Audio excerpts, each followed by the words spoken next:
Right before I did Drag Race, I had gotten like the best job I had ever had at that point in drag. And I was hosting this celebrity impersonation show. We had a barn light that was our spotlight. So it would completely wash me out because I was so goddamn pale.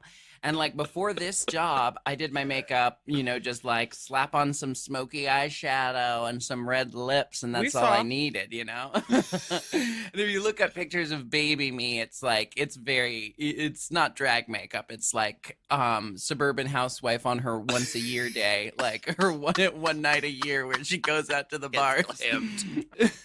So at this show I was working at right before Drag Race, their suggestion for being more glamorous under their barn light was to just add more and more contour. We were all encouraged to paint ourselves. We were using like maroons for cheek cutting and like dark eggplant to like contour our faces. Mayhem used to have a burgundy contour for sure.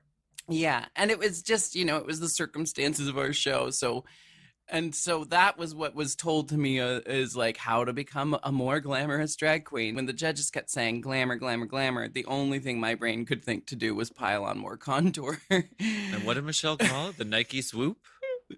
I think Roxy called it that, the Nike swoosh. I had definitely heard the Nike swoosh before. And I had never, ever done the Nike swoosh before Drag Race. That's the crazy thing, is it wasn't even like a thing I did in my makeup. It was something I adapted as a Coping mechanism. A swipe at trying to be glamorous in the terms I was understanding them in. Go on Drag Race and then experiment with your look. Great idea. Literally, we didn't know. It was the early Wild West of season 5 Drag Race. We didn't know that you were just supposed to have a look and stick to it. Honestly, and I think I'm partly to blame, maybe because every season up to then had that picture with where Matthew pulls you aside and you have the talk about your face, and you have an 8x10 or the iPad with your full picture. He'll show you where he thinks you could change your stuff for the stage lighting, what you should warm up and everything. It was great.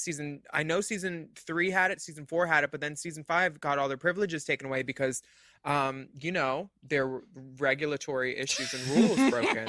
But like, who was responsible for that? I don't know.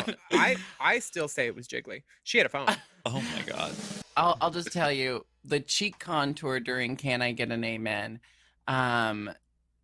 That is what caused me to then change my makeup, because in previous challenges, how they show you your challenge results, they show you the videos you create or whatever on the runway.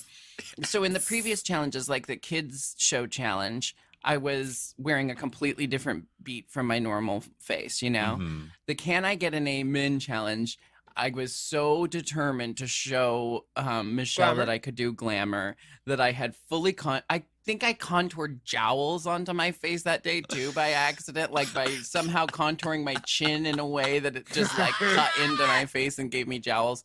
And I know I went extra hard that day with the chink contour, but that was me trying my very, very best to show her glamour.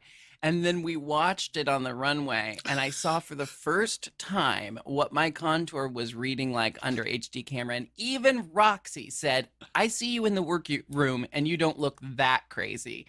That's HD camera plus the way you do your makeup together making you look that crazy. And it was literally the next episode. My makeup is completely different because I was just finally made aware of what I actually looked like.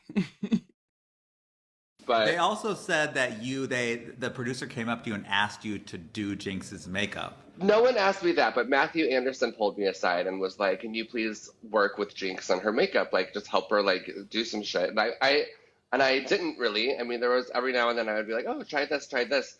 But I didn't really, because I was like, no, like, it's a competition.